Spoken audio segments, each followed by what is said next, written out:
Hey everybody, and welcome to another episode of Board Games Hitting My Table. This is where I talk about all of the games that I have been playing over the last couple of weeks. This episode covering the second half of January 2024.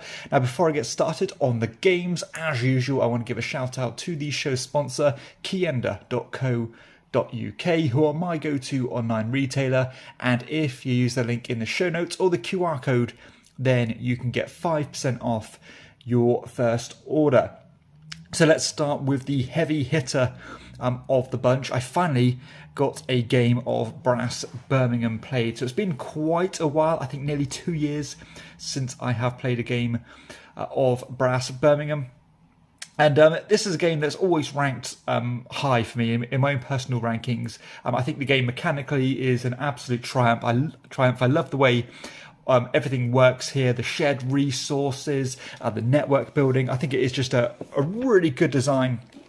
And in fact, I actually think this game is sometimes miscategorized in terms of its complexity and weighting, because I actually think the rules are pretty simple once you get the few little kind of resource niggles out of the way. But I really enjoyed this most recent game. You know, very, very close game. I think fortunately I managed to pull in front a little bit in the first kind of era of the game, which helped me kind of, it gave me a bit of slack for the second half of the game, where my opponents had to make up a little bit too much ground, and that managed me to get me through the finish line.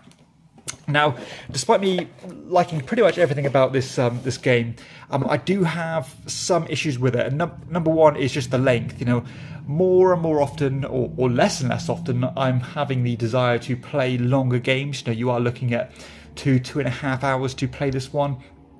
Now, I'm tending to lean towards, you know, 2 shorter games in that time rather than playing one. And I suppose the biggest thing here is that I like this game more than the people who I play it with. And of course, I want the people I play with to enjoy it as much as I do, especially if it's going to be a longer game like this one is. So I think it might be time for me to cull this one from my own collections for that reason, and for that reason alone.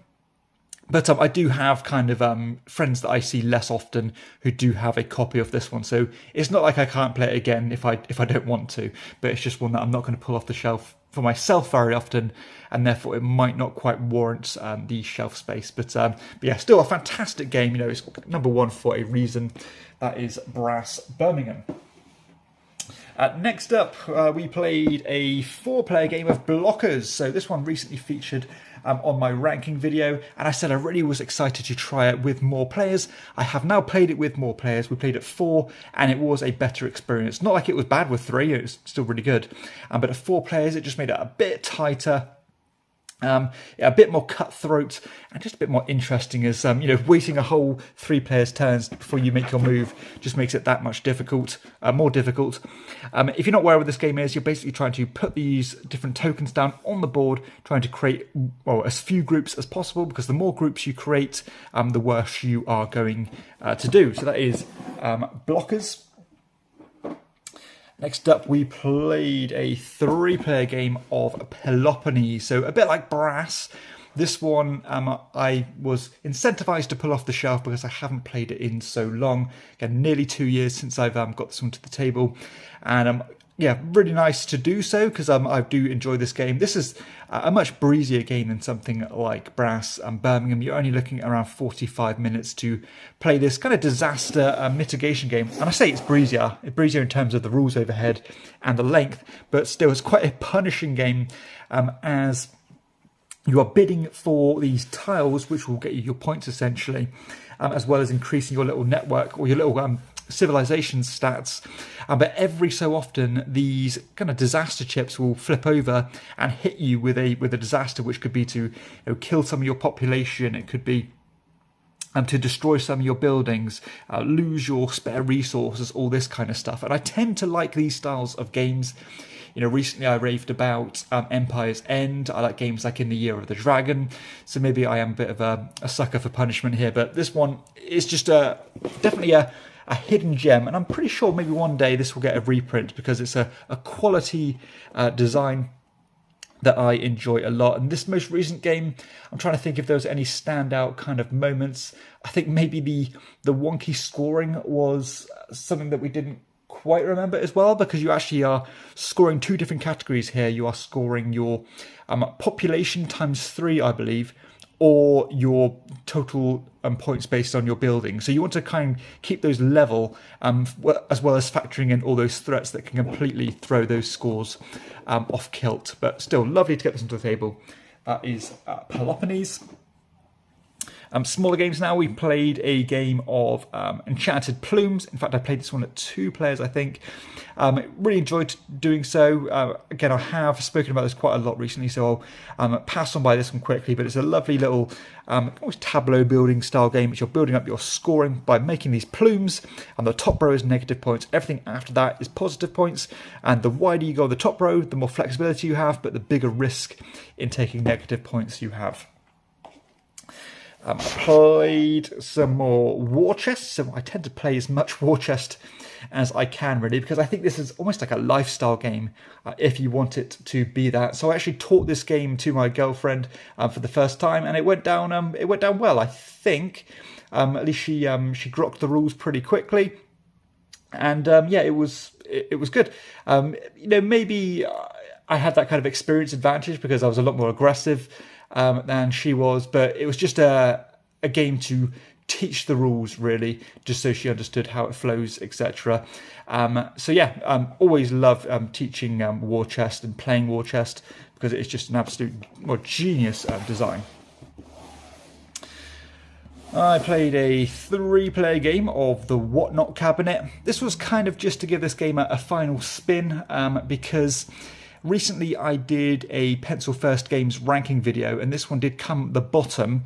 That's not a negative slight on the game at all, because I do like the game a lot. It's been in my collection for a little while, but I don't think it's as strong as some of the other games in the series. Thinking of games like Herbaceous, thinking of games like Floriferous and Delicious. This one I think falls a little bit behind those ones, and it's even in a bigger box, which is like another little notch against it. But this is like a nice little puzzly game as you're filling up your shelf, taking these tiles, trying to create rows and columns of the same type or same colour, etc., as well as going for some public objectives. It's nice. It's really bare bones stuff, very simple, very accessible. But again, I think I probably lean towards some of the other games in this set rather than play this one. But if this was the only one in the set, I probably would keep this one, because it is still very charming. Yeah, I don't think it's quite a keeper for me, considering some of those other ones are out there. Next up, I played a 2-player game of Babylonia. So I don't often play this game at 2 players. I prefer it at 3 or 4. But I did have the itch to play it because it's been a little while, and this was a bit of a slaughtering, really. I played by mum, and I think everything kind of came up my way, really. I managed to chain every single piece I played on the board together, built up a huge network and scored points every single time a city was cashed out, whereas unfortunately she didn't manage to do that, despite having some quite cool turns, because I think she really got that. She managed to surround the ziggurat quite early, which gives them a special power, and then she managed to have more tiles on her player board. And at one point she actually had 6 farmers in a single turn and managed to surround another ziggurat in a single action, which was really cool. I've never seen that done before. But again, it does really peak at 3 or 4 players. It's one of my favourite games of all time.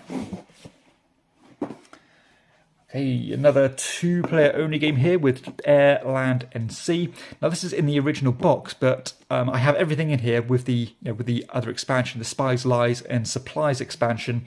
And whenever I play this game, I just draw 3 of the battlefields at random, and this one just so happened to be all of the Spies, Lies and Supplies stuff. So it's pretty much just playing with the standalone expansion by itself. We had one of the tightest games we've ever had, where basically you are racing to get to 12 points with this one. But if you think things are going against you, you can kind of back out of a round early and not suffer as many, or not give your opponent as many points as if you were to fight to the end. And we used that quite tactically in this game, and we managed to get down, I think it was to 10 and 9 points. So, I think my mum needed 3 points to win, I needed 2 points to win, and that was after me being quite a bit behind as well. So I think one of my maybe strengths in this game is that I'm not fearful to concede a round and just suffer those few points, whereas my mum, who I normally play this game with, if she's going to play, she'll probably fight to the end, at least closer to the end than I will. And that managed to cost her just a little bit in this one. But some really good plays, just an excellent game with some amazing card synergies. And if you like your little 2-player cerebral card games, this one is a great option. Speaking of 2-player only games, we played a quick game of District Noir. This is a very quick little tug-of-war style game where you can either play a card in this central row or take the last 5 cards in that row. Some of those cards are good for set collection, some of them are bad because they're negative points, and some of them are just purely plus points, as well as having this kind of instant shoot the moon mechanism or sudden death mechanism. If you collect all 3 of these buildings, then the game will immediately win and you finish and you will win the game. Been a little while since I played this one, an absolute breeze to play, but still some good decisions. You want to be luring your opponents into traps, tempting them to pick things up, and then leaving your best cards behind, so hopefully you get even better cards than they do, trapping them with negative cards, etc. Really well done, and yeah, I love this one. That is District Noir.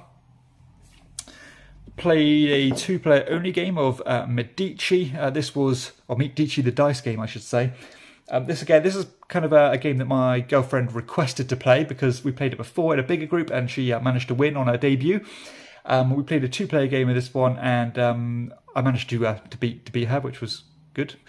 This is again a dice game version of Medici, but there's not that much similarities between this one and the original, apart from this mechanism where if you've taken all your selections, your opponent will be left with what's left, because as soon as the round will kind of end when somebody's finished the round. Harder to explain than it is in actuality. But you're simply collecting sets of things, trying to climb these tracks, as well as trying to have a highest total value to score points that way. Very simple stuff, but it flows nicely and it scales well too. So that is Medici, the dice game. Penultimately, I played more 2-player games with Patterns. I played this one, I think, with my mum, and this game just flowed so well in my favour. I'm not quite sure why. Now, I don't consider myself to be very good at this game. I'm still kind of learning the intricacies of it. But just sometimes you get these games where everything just falls at your feet and it just seems to work out. And I managed to get quite a good score, maybe the best score I've got so far in Patterns. But this is a game I can't get enough of at the moment. I think it's a work of art. And again, if you like the original Mandala game, then I'm pretty sure you'll like this one. Even though it's not card driven, it still maintains that awesome scoring mechanism where each thing you collect is worth more than the last. But this one is more of a pure abstract kind of pattern building style game, as the name would suggest. But yeah, love this one, and it's going to be pretty difficult to knock this one off my top 2-player game of the year. Although it was a 2023 release, I mean, in terms of new to me game this year, this is, I can't see this one being beaten, even though it is only January. And the final game I played is House of the Dragon, Sky of Fire. This one I think I only played it for the second time. This was just to show the game to my girlfriend, because she also likes House of the Dragon. And this was this was just an introduction to her to understand deck building, and it was fine. And actually, she kicked my ass completely in this game. And I was trying to be a bit clever, and I was trying to cull my deck down and do all these little tricks with deck builders, whereas she was just sticking to the plan and getting more and more movement cards, and that ended up costing me. So Maybe I should have just stuck to a more basic strategy rather than being too clever. But it's surprisingly good. I think it's a decent deck builder, but the shelf life is definitely limited on this one because there's literally one path to victory and not really many things you can explore, but still it's fine. So that is House of the Dragon, Sky of Fire. So that's it. That's all of the games that I have played over these this last couple of weeks. Some big ones, some small ones. You got some Euros, some 2-player games, roll and write games, etc. So hopefully there's something on here that's caught your eye and you've enjoyed the video at least. If you have, please be sure to hit like and subscribe to my channel and check out my other content too. And for everybody else, I'll see you next time on Chairman of the Board. Bye bye.